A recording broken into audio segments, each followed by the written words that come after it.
For Hindi story collection, subscribe this channel and press the bell icon for all notifications. नमस्कार, मैं पिया सिंह नेगी आपके लिए लेकर आती हूँ ढेर सारी कहानियाँ। जो कहानी मैं भी आपको सुनाने जा रही हूँ इसका नाम है माँ मुझे माफ कर दो। कहानी की लेखिका है रत्ना पांडे जी। राजीव का घर दुल्हन की तरह सजा हुआ था। रंग बिरंगे फूलों से बने हार, रंगीन बल्बों की सीरीज, बेहद आकर्षक मंडप और कानों को प्रिय लगे ऐसा लाजवाब संगीत चल रहा था। कोई भी राह से गुजरने वाला व्यक्ति 2 मिनट रुककर उस बंगले को देखता जरूर था।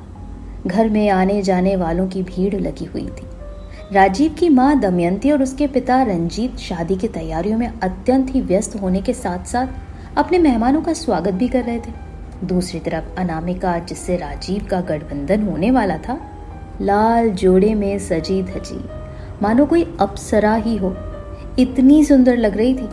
उसे उसकी सारी सखी सहेलियां अपनी अपनी तरह से मशवरा भी दे रही थी और सभी बहुत ही खुश मस्ती के मूड में थी। अनामिका भी काफी खुश थी और होने वाली पति के साथ अपनी भावी जिंदगी के सपने बुन रही थी। अनामिका की माँ सुभद्रा अपनी बेटी के लिए काफी परेशान थी। उन्हें उसके भविष्य की चिंता हो रही थी। न जाने नए लोगों के बीच मेरी बेटी कैसे रहेगी, कितने नाजों से पाला है उसे, सबके साथ ससुराल में उसे पता नहीं क्या क्या सहना पड़े। सुभद्रा का मन बार बार बेचैन हो रहा था। उसके मन में विचारों का एक तूफान चल रहा था। तब उससे रहा नहीं गया और सुभद्रा ने अनामिका को अपने कमरे में बुलाया और उसे समझाने लगी। अनामिका, देखो, तुम एक नई जगह जा रही हो, पता नहीं सब लोग वहाँ कैसे होंगे।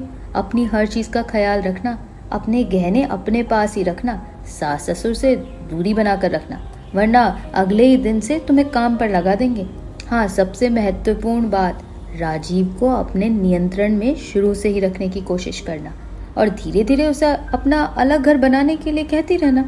शुरू से ही ऐसा माहौल बना देना कि राजीव को एहसास होने लगे कि तुम यहाँ खुश नहीं हो। उसकी माँ के साथ तुम्हारा निभ पाना मुश्किल है। अपनी माँ सुभद्रा की इन सभी बातों को अनामिका बहुत ध्यान से सुन रही थी और समझने की कोशिश भी कर रही थी। हर लड़की जिस तरह सबसे ज्यादा अपनी माँ को मानती है, उनकी हर बात को सही जानती है, ठीक वैसे ही अनामिका के लिए भी उसकी माँ ही उसकी रोल मॉडल थी।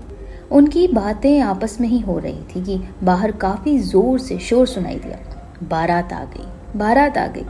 तभी सुभद्रा और अनामिका भी कमरे से बाहर आ गई। कुछ ही घंटों में राजीव और अनामिका का विवाह भी संपन्न हो गया। जीवन भर का गठबंधन दोनों के बीच बंध गया। उसके बाद विदाई की बेला आ गई। अनामिका अपनी माँ और पिता के गले मिलकर भीगी पलकों से राजीव के साथ कार में जाकर बैठ गई और कार वहां से राजीव के घर की तरफ रवाना हो गई। अनामिका के घर पहुंचते ही दमयंती ने जोरदार तरीके से अपनी बहू का स्वागत किया। उसके हाथों की हल्दी वाली छाप और अलता से रंगे लाल कदमों से दमयंती के मन में खुशी और प्यार का सागर उमड़ पड़ा। उसे प्यार सहित दमयंती ने गृह प्रवेश करवाया। भगवान से आशीर्वाद लेने के उपरांत घर के बड़े बुजुर्गों का आशीर्वाद लेने के लिए अनामिका से कहा। शादी के उपरांत की सभी रस्में पूरी करते करते रात हो गई। राजीव की बहन और उसकी सखियों ने अनामिका को राजीव के कमरे में पहुंचाया और फिर राजीव और अनामिका हमेशा के लिए तन मन से एक हो गए। धीरे धीरे घर के सभी मेहमान अपने घर वापस लौट गए। अब घर में सिर्फ अनामिका, राजीव और राजीव के माता पिता ही रह गए। अनामिका का सभी लोग बेहद ख्याल रखते थे। दमयंती तो अनामिका को अपनी बेटी की तरह ही रखती थी। उसे प्यार से यहाँ भी सभी अनु कहकर बुलाते थे। अनामिका हैरान थी। उसे बार बार अपनी माँ के शब्द याद आ रहे थे, पर कैसे मैं ये सब शुरू करूं? वो अपने मन ही मन सोच रही थी। इसी उधेड़बुन में अनामिका कुछ परेशान रहने लगी। यहाँ इतना प्यार मिल रहा था कि गलती निकालने का कोई अवसर उसे नहीं मिल पा रहा था। कुछ दिन यूं ही बीत गए और फिर धीरे धीरे अनामिका ने राजीव से महंगी महंगी चीजों की फरमाइश शुरू कर दी। राजीव अनामिका की हर फरमाइश पूरी कर देता था। हीरे का सेट भी राजीव ने उसे अपनी पहली रात को ही गिफ्ट कर दिया था। लेकिन अनामिका की फरमाइश दिन प्रतिदिन बढ़ती ही जा रही थी। एक दिन अनु ने अपनी सास दमयंती से कहा, माँ जी, मुझे आपका सोने का हार व कंगन बहुत पसंद है उसके इतना कहते ही दमयंती ने उसे कहा, अनु 2 मिनट रुको। फिर तुरंत ही दमयंती अपना सोने का सेट लेकर आ गई और अनामिका को देते हुए बोली, तुमने तो बेटा मेरी मुश्किल ही आसान कर दी। मैं कब से सोच रही थी कि तुम्हें क्या दूं। ये लो, अभी शादी के वक्त ही लिया है। एक बार फिर अनामिका दंग रह गई। उसे बिल्कुल उम्मीद नहीं थी कि उसके मांगते से ही दमयंती उसे इतना कीमती तोहफा दे देगी। कोई बड़ा कारण ना मिलने के बावजूद भी अब अनामिका ने राजीव से बोलना शुरू कर दिया। राजीव, तुम्हें नहीं लगता कि हमें भी अपने लिए एक अलग घर ले लेना चाहिए? उसकी बात सुनकर राजीव चौंक गया। ये क्या कह रही हो अनु? इतना घटिया ख्याल तुम्हारे दिमाग में आया भी कैसे? यहाँ क्या तकलीफ है तुम्हें? सब कितना प्यार करते हैं। मैं सोच भी नहीं सकता कि तुम्हारे दिमाग में ऐसा भी कुछ आ सकता है। राजीव की बात सुनकर अनामिका उससे नाराज हो गई और 2-3 दिनों तक उसने राजीव से बात नहीं की। लेकिन राजीव ने इस बात के लिए उसे बिल्कुल भी नहीं मनाया। अब अनामिका ने दमयंती के साथ भी गुस्सा दिखाना, बात न करना सब शुरू कर दिया। दमयंती भी अनामिका का बदला हुआ रूप देख रही थी और सोच रही थी कि ऐसा तो कुछ भी नहीं हुआ, फिर अनामिका ऐसा व्यवहार क्यों कर रही है? शायद राजीव के साथ कुछ खटपट हो गई होगी, 1-2 दिन में सब ठीक हो जाएगा। ऐसा सोचकर दमयंती ने उस बात को ज्यादा गंभीरता से नहीं लिया। अनामिका के पास लगभग हर रोज ही उसकी माँ का फोन आता था और काफी देर तक उनकी बातचीत भी होती थी। अपनी माँ की सिखाई बातों में मेरा ही तो फायदा है। अनामिका हमेशा यही सोचती थी, मेरी माँ जो भी कर रही है मेरे अच्छे के लिए ही तो कर रही है। फिर एक दिन अनामिका ने बिना किसी से पूछे, बिना बोले ही अपना सूटकेस तैयार कर लिया।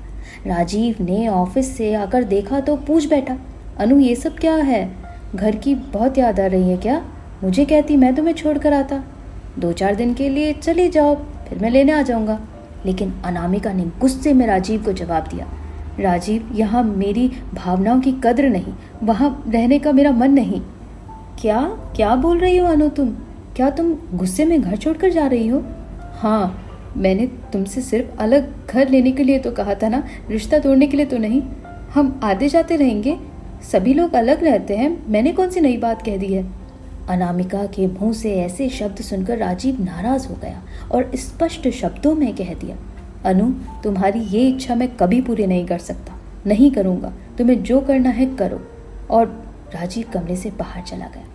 अनामिका ने सोचा था सूटकेस देखकर और ऐसी धमकी से राजीव पिघल जाएगा, लेकिन ऐसा हुआ नहीं और अनामिका घर छोड़कर अपने मायके चली गई।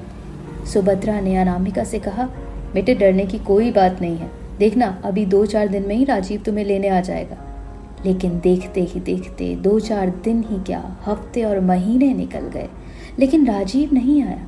तभी सुभद्रा ने अपनी बेटी से कहा, घी सीधी उंगली से निकलने वाला नहीं है, अभी हमें बड़ा कदम उठाना पड़ेगा, तभी तुम अलग राजीव के साथ सुकून से रह सकोगी। राजीव को डराने के लिए तलाक के कागज भिजवा देते हैं, तब तो वो अवश्य तुम्हारी बात मान जाएगा। इच्छा ना होते हुए भी अनामिका अपनी माँ का विरोध नहीं कर पाई और तलाक के कागजात भिजवा दिए। राजीव ने भी बिना कुछ सोचे हस्ताक्षर कर कागज वापस लौटा दिए। उन कागजों पर राजीव के हस्ताक्षर देखकर सुभद्रा और अनामिका हैरान रह गए, लेकिन उन्होंने आगे कोई कार्रवाई नहीं करी। इसी बीच अनामिका के भाई की शादी भी तय हो गई और धूमधाम से उसके भाई का विवाह हो गया। अनामिका के घर अब उसकी भाभी भी आ गई थी, जो बहुत ही सीधी सादी और अत्यंत ही शालीन परिवार की सुशील लड़की थी। उसने आते ही घर में खुशियां बिखेरना शुरू कर दिया। अनामिका से, सुभद्रा से सबसे बेहद प्यार और सम्मान के साथ पेश आती थी। घर में सभी का ख्याल रखती और घर को भी सुंदरता से सजाना उसे बहुत पसंद था। अनामिका उसकी तरफ जब भी देखती उसे अपने मन में कुंठा होती कि मैं भी तो ऐसे ही रह सकती थी, वहाँ तो सब मुझे कितना प्यार करते थे। खैर धीरे धीरे वक्त बीतता गया। अनामिका ने सोचा अभी तो शुरुआत ही है, 1-2 महीने में ज़रूर भाभी भी अलग होना चाहेगी और माँ उन्हें प्यार से अलग भी कर देगी। फिर एक दिन अनामिका ने सुभद्रा से पूछ लिया, माँ भैया भाभी अलग रहने कब जाएंगे? ये सुनते ही सुभद्रा का क्रोध 7वें आसमान पर था। क्या क्या कहा अनु? तुम्हें शर्म आनी चाहिए, तुमने ऐसा सोचा भी कैसे? देखा नहीं हम लोग कितने प्यार से रहते हैं, और तुमने हमारे बारे में भी नहीं सोचा कि हम दोनों पति पत्नी अकेले कैसे रहेंगे? आगे से कभी ऐसी बातें अपनी जुबान पर मत लाना और अपनी भाभी के सामने तो कभी भी ऐसी बातें ना करना। अपनी माँ का दोगला रूप देखकर अनामिका सन्न रह गई। वह समझ नहीं पा रही थी कि वह क्या बोले और क्या करे। दूसरे दिन सुबह सुबह उसने तलाक के कागज निकालकर अपनी माँ को दिया और कहा, माँ, इन्हें जला देना। सुभद्रा चौंक गई। ये क्या बोल रही हो अनामिका? मैं जो कुछ भी कर रही हूँ तुम्हारे भले के लिए ही तो है। चुप रहो माँ, मुझे अपना भला अब खुद ही करना होगा। और अनामिका ने अपना सूटकेस जो उसने रात को ही भर लिया था उसे लेकर वो निकल गई। सुभद्रा उसे जाते हुए देखती रह गई, लेकिन शायद वह समझ गई थी कि इसलिए ना कुछ कह सकी और ना ही उसे रोक सकी।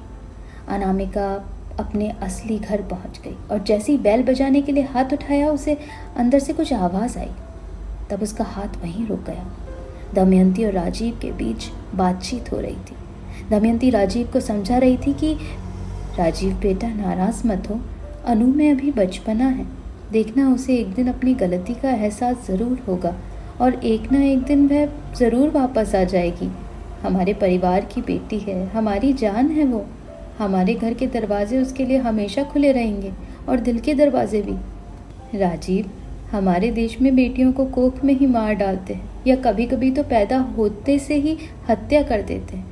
एक बार बेटी तब मरती है और एक बार बेटी को बहू बनाकर ससुराल वाले मार डालते हैं।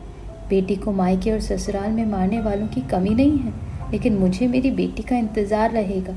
उसके अलता वाले लाल पाँव की छाप और हल्दी वाले थाप आज भी मेरी आंखों के सामने आ जाती है। राजीव, देखना वो बहुत ही अच्छी लड़की है, वो वापस अवश्य आएगी।